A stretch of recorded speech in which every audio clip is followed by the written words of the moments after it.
From the opinion pages of the Wall Street Journal, this is Potomac Watch. 6 days from the 2022 elections, the polls suggest the red wave might be rising again as Republicans make gains, particularly among suburban women. Welcome, I'm Kyle Peterson with the Wall Street Journal. We are joined today by my colleague, the inimitable Kim Strassel. Hi, Kim. Welcome. Happy Wednesday, I guess it is. Happy Wednesday, and I'm impressed you can say that word on a Wednesday. A lot of coffee before this. Let's start with the latest Wall Street Journal polling numbers. These are the latest WSJ polling figures before the Tuesday voting comes, and some real striking figures here, and particularly among suburban women. So it says that white suburban women are now favoring Republican candidates by 15 percentage points. That's about 20% of the electorate, and that is a shift of 26 percentage points since the Journal's poll in August. And then the news story on this quotes a voter in Pennsylvania outside of Pittsburgh, and she says that she supports abortion rights, but she says that she's noticed things getting more expensive for kids' clothes, groceries. She says, quote, "The Dems have kind of proved that they haven't been able to make a change with inflation. It's just gotten worse in the last couple of years." And Kim, I think this is a remarkable story, particularly coming after the overturning of Roe v. Wade and what Democrats thought was going to be a real hot issue for them coming into these midterms. It seems now to have fizzled. Yeah, they put a lot of eggs in those baskets, just hammering away on abortion. The polling is suggesting that this is an issue that matters to people, but it's not what's driving them to the polls. The other thing that I find really interesting about this shift in white suburban women is that I wonder if at the end of the day, if we're going to have a situation where federal candidates get dragged down by some of their governors. And what I mean by that is this, in that if you look at some of these hot governor races that are happening out there in the country, the issues of crime and education and lockdowns have really come roaring back to the fore. These are issues that also particularly resonate with white suburban women. And there is a lot of grievance coming back up to the surface over the lockdowns at school and how long their kids were out of it, at rising crime rates. Now, these are local issues, but ask yourself this question. If you are a voter, for instance, in Wisconsin, and you're really angry at Democratic Governor Tony Evers over the school situation, the crime situation, and then you go to the ballot, are you really going to split your ticket there and vote for the Republican governor, but vote for the Democratic senator?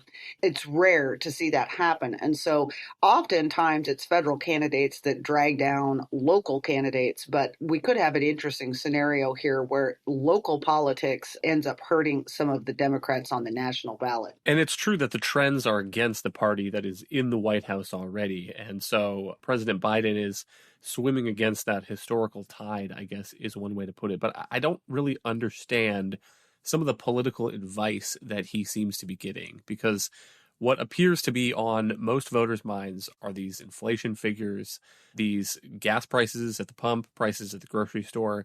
And it seems like he's trying to address that a little bit.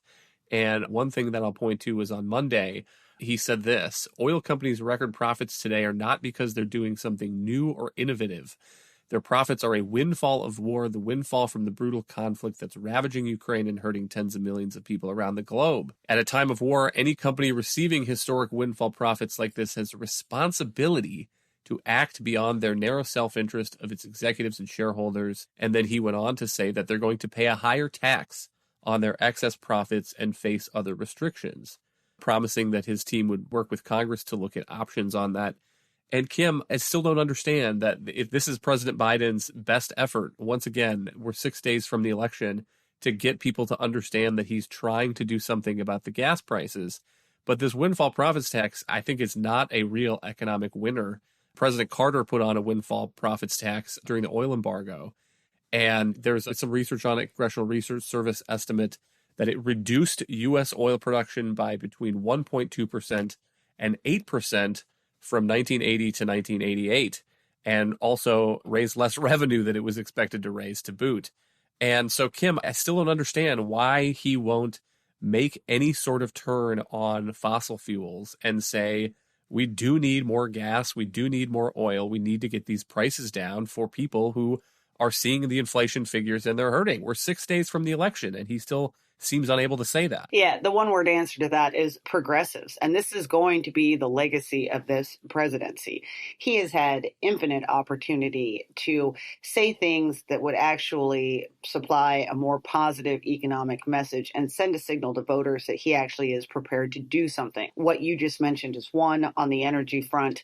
Here, how about this? Come out in the White House and say, look, we're very concerned that the amount of spending that passed in the last couple of years now might be feeding inflation. We did it to stimulate the economy. Look, fine, give yourself your excuse for what I think was unconscionable spending, but fine, you're the White House. Say, we did it for good purpose, but now we really need to care about some of these deficits. We're going to try to get this under control. Those are things that would resonate with voters because voters fundamentally understand what is driving some of this. One of the interesting things out of the Wall Street Journal poll was that not just 71% of Americans felt a country was on the wrong track, but 54% said that Biden policies were negatively impacting the economy. So they get it. They understand that these calls for windfall profit tax and these calls for more spending are the things that are the actual problems, not the answers. They won't do it, though, because the president remains scared to death of his progressive base. Right now, the entire White House attitude is we need to gin up enthusiasm among our people, and they want us to hear that we're zero tolerance on climate change and that we're going to put in place Bernie Sanders' sweeping agenda. And so they're out there, they're trying to craft that message in a way that might also, they hope, resonate with independents like bad oil companies, but it's not a winning message. And unfortunately, it's entirely because the party's left is driving it. But as a result of that, President Biden is having to find other things to talk about. And here's the second thing I would point to. I don't understand the political guidance that he's being given. And tonight, Wednesday night, he is supposed to give a speech on the importance of protecting democracy and the threat posed by election deniers as part of his final pitch to voters heading into the midterms. That's reading from the NBC report on the president's coming speech. And Kim, I guess I understand some of the concerns that he's raising. I think it's bad. I'll go out on a limb. I think it's bad that people seem to be so paranoid about election results on both sides. I would point to the conspiracy theories during 2020 about the U.S. Postal Service, and there were claims that they were removing blue USPS mailboxes from certain areas. This was part of a scheme by the Postmaster General to intentionally help President Trump win re-election by sabotaging mail votes, and there was no evidence for this. This was one of those things that floated around Twitter and on cable news shows, talking heads, totally without any evidence for it. On the other side, I probably don't need to rehearse the unsupported things that President Trump said after the 2020 election when he did not win as a result of the Postmaster General's shenanigans.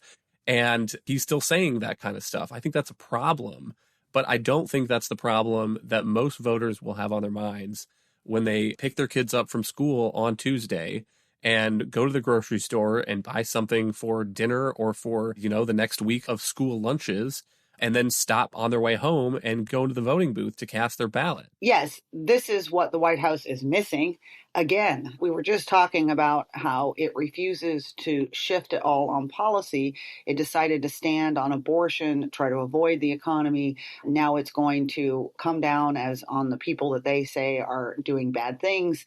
But what you've also seen is a campaign tactic pretty much since 2020 has been the world is in perpetual crisis. I just read an article in The Nation making this, saying that we're dealing with a poly-crisis. The argument being the world's going to end because of climate and elections are not safe. And those MAGA Republicans are poised to take back over the Congress. And that will mean the end of democracy. And when they get there, they're going to strip you of all your fundamental rights. Look, they've already done it with abortion. Crisis. There is a crisis going on in the country, and it's the fact that people can't pay for their food or their gas. And that is what they're going to go vote for. Now, personally, I'm actually kind of happy that these are the issues that are dominating. It's kind of nice to finally have an election where core policy questions are once again on the ballot, instead of, as we've had for the past 3 cycles, these doomsaying moments where supposedly the incoming president is a Russian spy. I mean, it's just been scandal after scandal, the 2020 elections and all of these theories that you're talking about. Let's move on. Let's talk about the economy. Let's talk about the things that matter to average people. The president, by the way, this is a primetime speech, and he's going to make one last pitch. But my message to Democrats is, you've been doing it the past 2 years. The polls are not in your favor. Maybe find a new cue card to sing from.